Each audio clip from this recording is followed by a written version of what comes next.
Greek and Latin borrowings. Acme highest point, summit, peak.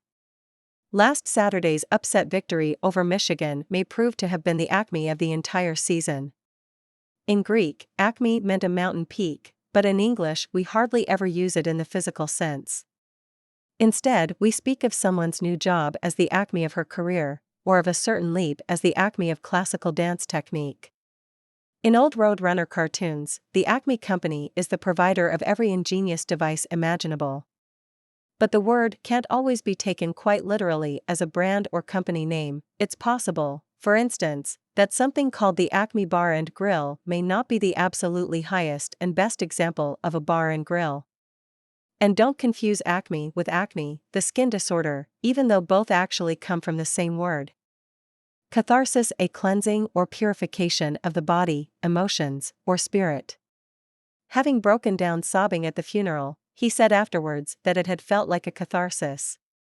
One of the earliest uses of catharsis is in Aristotle's Poetics, where the philosopher claims that watching a tragedy provides the spectators with a desirable catharsis because of the buildup and release of the emotions of pity and fear.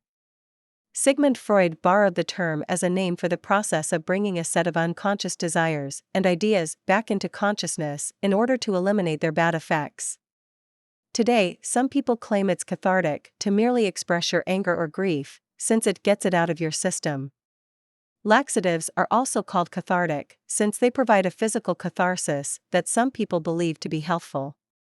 But there's no general agreement about any of this, and the notion of catharsis remains a very personal one.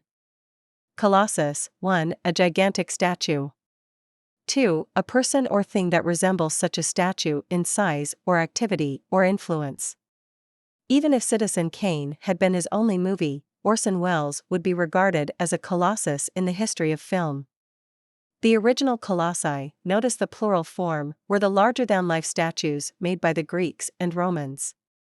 The most famous of these was the Colossus of Rhodes, a statue of the sun god Helios built on the Greek island of Rhodes around 280 BC that was over 100 feet tall and took more than 12 years to build.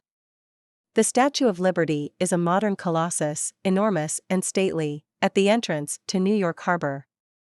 And someone who has played a colossal role in history, such as Winston Churchill, may be called a colossus as well. Detritus, loose material that results from disintegration, debris. The base of the cliff was littered with the detritus of centuries of erosion. After the first hard freeze of fall, gardens are sadly littered with the detritus of the summer's plants and produce stalks, leaves, vines, rotted vegetables, and maybe even a hand trowel left behind. As the flooding Mississippi River retreats back to its ordinary course, it leaves detritus behind in its wake, debris gathered from everywhere by the raging waters.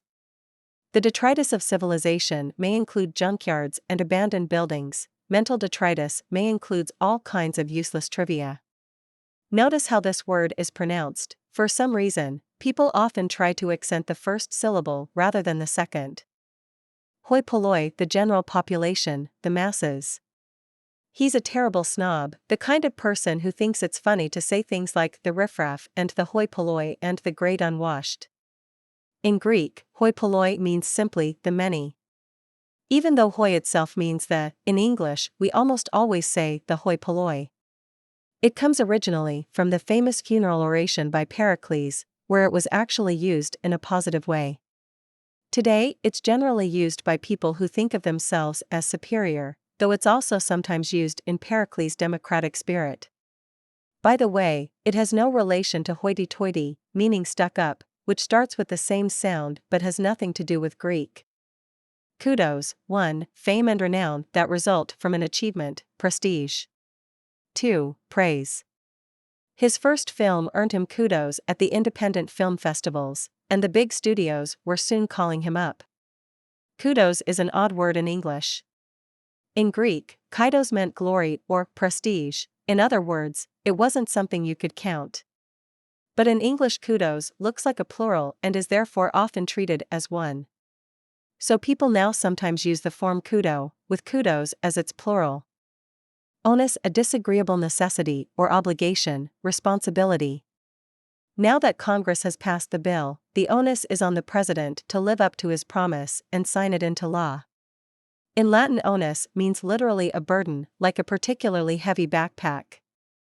But in English, an onus is more often a burden of responsibility or blame. In legal language, the onus probandi is the burden of proof, meaning the big job of assembling enough evidence to prove a person's guilt, since the accused is innocent until proved guilty. Stigma, a mark of shame, stain. In these small villages, the stigma of pregnancy is a terrible thing for an unmarried girl. In Greek and Latin, a stigma was a mark or brand, especially one that marked a slave, so a stigma marked a person as inferior. When the plural form stigmata is used, it usually refers to the nail wounds on Christ's hands and feet, wounds which have sometimes reappeared on the hands or feet of later worshippers such as Saint Francis. When stigma began to be used in English, it usually meant the kind of mark or stain you can't actually see. So today, we hear about the stigma of homelessness, the stigma of overweight, and the stigma of mental illness. People may be so afraid of being stigmatized for losing a job that they'll put on their office clothes and drive out their driveways every weekday morning so that the neighbors won't know.